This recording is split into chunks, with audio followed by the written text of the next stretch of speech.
ಪ್ರಭುಗಳೇ,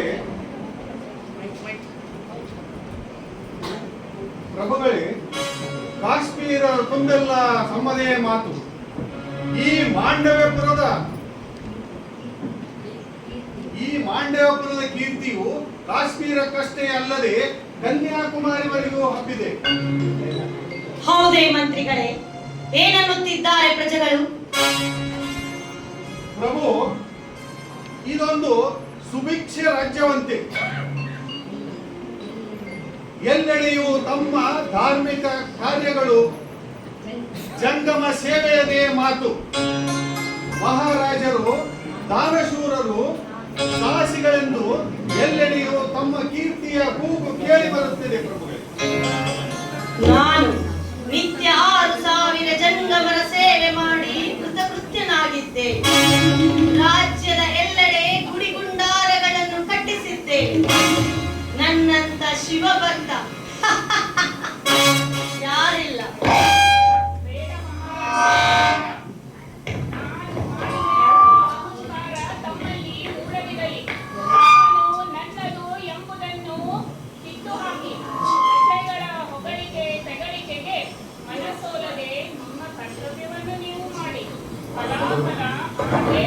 hello hello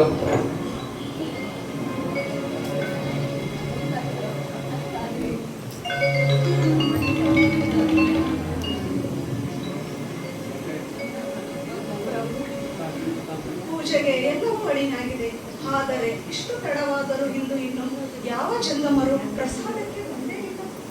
ಹೌದೇ ಮಂತ್ರಿಗಳೇ, ಜಂಗಮರನ್ನೆಲ್ಲ ಕರೆಸುವ ವ್ಯವಸ್ಥೆ ಬೇಗ ಮಾಡಿ. ಆಗಲಿ ಪ್ರಭು. ಪ್ರಭುಗಳೇ, ರಾಜ್ಯದಲ್ಲಿರುವ ಎಲ್ಲ ಜಂಗಮರು ಕಣ್ಮರೆಯಾಗಿದ್ದಾರೆ. ಯಾವೊಬ್ಬ ಜಂಗಮರು ಕಾಣುತ್ತಿಲ್ಲವಂತೆ. ಏನು? ನನ್ನ ರಾಜ್ಯದಲ್ಲಿನ ಎಲ್ಲ ಜಂಗಮರು ಕಣ್ಮರೆಯಾಗಿದ್ದಾರೆಂದರೆ ಏನು ಆಶ್ಚರ್ಯ? ಇದು ರಾಜ್ಯಕ್ಕೆ ಅಪಮಾನ. ಇದಕ್ಕೆ ಕಾರಣವೇನು? ಯಾರು ಮಾಡಿರಬಹುದು? ಮಂತ್ರಿಗಳೇ,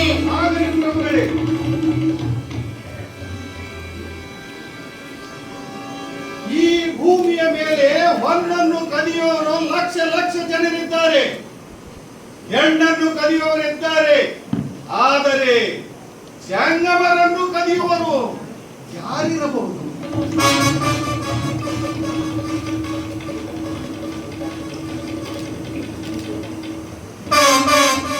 ಓ, ದಕ್ಷಿಣ ಭಾರತದ ಕಲ್ಯಾಣವೆಂಬ ಪುರದಲ್ಲಿ ಓರ್ವ ಜಂಗಮನಿದ್ದಾನಂತೆ.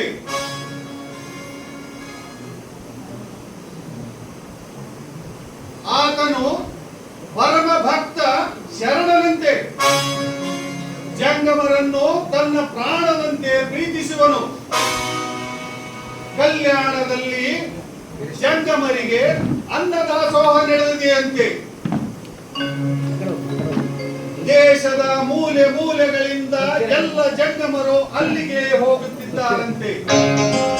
ಆದ್ದರಿಂದ ನಮ್ಮ ರಾಜ್ಯದ ಜಂಗಮರೆಲ್ಲರೂ ಅಲ್ಲಿಗೆ ಹೋಗಿರಬಹುದೆಂಬ ಅನುಮಾನ ನನ್ನದು. ಹೌದು, ನಮ್ಮ ಜಂಗಮರನ್ನೆಲ್ಲ ಕಬಳಿಸಿದ ವ್ಯಕ್ತಿ ಆ ಬಸವಣ್ಣನೇ. ಆತನೇ ಕರೆಸಿರಬಹುದು ನನ್ನ ಜಂಗಮರನ್ನೆಲ್ಲ. ನನ್ನ ಜಂಗಮ ಸೇವೆಯ ವ್ರತಕ್ಕೆ ಭಂಗ ತಂದ ಆ ಬಸವಣ್ಣನನ್ನು ಮಾತ್ರ ಬಿಡಬಾರದು. ದೂರದ ಕಲ್ಯಾಣಕ್ಕೆ ಹೋಗಿ ನಮ್ಮ ರಾಜ್ಯದಲ್ಲಿ ಅತ್ಯಂತ ಕ್ರೂರಿಯಾದ ಚೋಳ ಚಿಕ್ಕಣ್ಣನೆಂಬ ಕೊಲೆಗಡಕನಿದ್ದಾನಲ್ಲ, ಅವನನ್ನು ಈಗಲೇ ಕರೆಸಿ ಮಂತ್ರಿಗಳೇ. ಪ್ರಭುಗಳೇ, ಯಾರಲ್ಲಿ ಈಗಿಂದೀಗಲೇ ಚೋರ ಚಿಕ್ಕಣ್ಣನ್ನು ಸಭೆಗೆ ಹಾಜರುಪಡಿಸಿರಿ. ಆಯ್ತು ಮಂತ್ರಿಗಳೇ. ಅದೋ ಪ್ರಭುಗಳೇ, ಚಿಕ್ಕಣ್ಣ ಬಂದ. ಮಹಾಪ್ರಭುಗಳಿಗೆ ಪ್ರಣಾಮಗಳು. ನನ್ನನ್ನು ಕರೆಸಿದ ಕಾರಣವೇನೆಂದು ತಿಳಿಯಬಹುದೇ? ಚಿಕ್ಕಣ್ಣ, ನಿನಗೆ ಬೇಕಾದಷ್ಟು ಸಿರಿ ಸಂಪತ್ತು ಕೇಳಿಕೊಡುವೆ. ಆದರೆ ನನ್ನ ವ್ರತಕ್ಕೆ ಭಂಗ ತಂದ ಆ ಬಸವಣ್ಣನನ್ನು ಮಾತ್ರ ಬಿಡಬಾರದು. ದೂರದ ಕಲ್ಯಾಣಕ್ಕೆ ಹೋಗಿ ಬಸವಣ್ಣನನ್ನು ಕೊಲೆ ಮಾಡಿ ಅತಿ ಅತಿ ಶೀಘ್ರದಲ್ಲೇ ನನ್ನನ್ನು ಭೇಟಿಯಾಗು. ನಮ್ಮ ಆಜ್ಞೆಯಂತೆ ಆಗಲಿ. ಅದಾವ ದೊಡ್ಡ ಕೆಲಸ ನನಗೆ. ನಾನು ಹೋಗಿ ಬರ್ಬೇಕು.